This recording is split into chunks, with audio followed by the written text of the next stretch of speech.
جی تو دوستوں، آج ہم ایک دلچسپ اور انوکھی کہانی لے کر آئے ہیں۔ ہم جانتے ہیں کہ انگریزی زبان نے دنیا میں بہت سی زبانوں پر اثر ڈالا ہے، لیکن کیا آپ جانتے ہیں کہ اردو زبان نے بھی انگریزی پر اپنا اثر چھوڑا ہے؟ ہاں جی، اردو کے کچھ الفاظ ایسے ہیں جو انگریزی زبان کا حصہ بن چکے ہیں۔ آج کی ویڈیو میں ہم ان الفاظ کے بارے میں بات کریں گے، ان کے پیچھے کی کہانی اور وہ وقت جب یہ الفاظ انگریزی زبان میں شامل ہوئے۔ چلیے شروع کریں۔ سب سے پہلے یہ سمجھنا ضروری ہے کہ اردو کے الفاظ انگریزی میں کیسے اور کیوں شامل ہوئے۔ انگریزی زبان میں اردو کے الفاظ کا شامل ہونا ایک لمبا عمل ہے، جس کا آغاز برطانوی راج کے دوران ہوا، جب انگریز بر صغیر میں آئے۔ اس دوران انگریزوں نے یہاں کی زبان، ثقافت اور روزمرہ زندگی کے بہت سے الفاظ کو سمجھنے اور استعمال کرنے کی کوشش کی۔ جب انگریز ہندوستان آئے تو انہیں یہاں کے ماحول، رسم و رواج اور رہن سہن کو سمجھنے کے لیے مقامی زبانوں سے الفاظ اپنانے پڑے۔ تجارت، سیاست اور روزمرہ کی زندگی کے مختلف شعبوں میں انہوں نے اردو کے بہت سے الفاظ کو اپنا لیا۔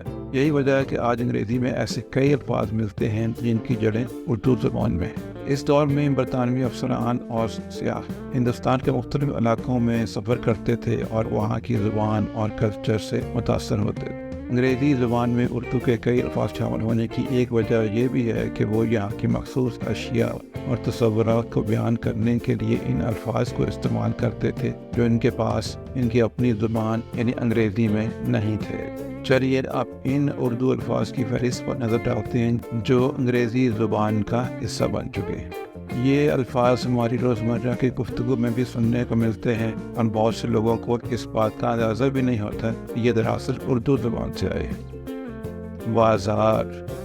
بازار کا مطلب ہے مارکیٹ، اور یہ لفظ انگریزوں نے ہندوستان کے روایتی بازاروں سے لیا جہاں لوگ خرید و فروخت کے لیے آیا کرتے تھے۔ پاجامہ۔ پاجامہ کا استعمال رات کے لباس کے طور پر کیا جاتا ہے۔ برطانوی افسران نے ہندوستان میں اس آرام دہ لباس کو اپنایا اور یہ لفظ انگریزی کا حصہ بن گیا۔ کرما یعنی کرم۔ کرم کا مطلب ہے عمل یا فعل، اور یہ ہندوستانی فلسفے اور مذہب سے آیا۔ انگریزی میں یہ لفظ ایک فلسفیانہ تصور کے طور پر استعمال ہوتا ہے۔ چیتا۔ چیتا ایک تیز رفتار جانور ہے اور انگریزی زبان میں یہ لفظ اسی جانور کو بیان کرنے کے لیے استعمال ہوتا ہے۔ شیمپو۔ یہ لفظ اردو کے لفظ چانپنا سے آیا جس کا مطلب ہے مساج کرنا۔ انگریزوں نے اس لفظ کو بالوں کی صفائی کے لیے استعمال کرنا شروع کر دیا۔ بنگلہ۔ بنگلہ کا مطلب ہے ایک منزلہ مکان۔ انگریزوں نے ہندوستانی طرز تعمیر سے متاثر ہو کر اس لفظ کو اپنایا۔ ٹھگ۔ ٹھگ کا مطلب ہے لٹیرا یا چور۔ انگریزی میں یہ لفظ مجرموں کے لیے استعمال ہوتا ہے۔ لوٹ۔ لوٹ کا مطلب ہے چوری کرنا یا زبردستی چھین لینا۔ انگریزی میں یہ لفظ اسی معنی میں استعمال ہوتا ہے۔ ورانڈا۔ ورانڈا کا مطلب ہے کھلا برآمدہ۔ انگریزوں نے ہندوستانی گھروں کی طرز تعمیر سے یہ لفظ سیکھا۔ خاکی۔ خاکی کا مطلب ہے مٹی کا رنگ جو فوجی وردیوں کے لیے استعمال ہوتا ہے۔ اب یہ لفظ انگریزی میں بھی قابل استعمال ہے۔ اب ہم ان وجوہات پر غور کرتے ہیں جس کی وجہ سے یہ زبان انگریزی کا حصہ بنے۔ تجارتی تعلقات۔ جب برطانوی تاجروں نے ہندوستان میں قدم رکھا تو انہوں نے یہاں کے مختلف تجارتی اشیاء کے ناموں کو اپنا لیا۔ بازار، مسالے اور کپڑے جیسی اشیاء کے نام انگریزی میں شامل ہو گئے۔ ثقافتی میل جول۔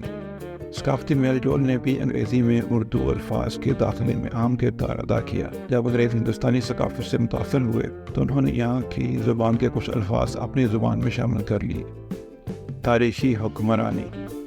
برطانوی راج کے دوران انگریزی افسران اور سول سروسز کو مقامی لوگوں کے ساتھ بات چیت کے لیے اردو زبان کا استعمال کرنا پڑا، اور اسی دوران بہت سے الفاظ انگریزی میں شامل ہو گئے۔ قدرتی مناظر اور جانور۔ ہندوستان کے حیاتیاتی تنوع اور منفرد جانوروں نے بھی انگریزی میں کئی اردو الفاظ کو جگہ دی، جیسے چیتا۔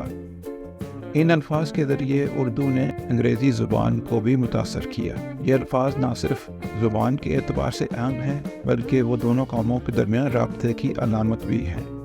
انگریزی میں اردو کا مستقبل۔ آج بھی کئی اردو کے الفاظ انگریزی میں استعمال ہو رہے ہیں اور زبان کا یہ تبادلہ جاری ہے۔ اس سے یہ بات ثابت ہوتی ہے کہ زبانیں کبھی نہیں رکتی، وہ ہمیشہ تبدیل ہوتی رہتی۔ تو دوستو یہ تھی ہماری آج کی ویڈیو اردو کے ان الفاظ کے بارے میں جو انگریزی کا حصہ بن چکے۔ اگر آپ کو یہ ویڈیو پسند آئی ہو تو لائک اور سبسکرائب ضرور کریں اور کمنٹس میں ہمیں بتائیں کہ کون سا لفظ آپ کے لیے سب سے دلچسپ تھا۔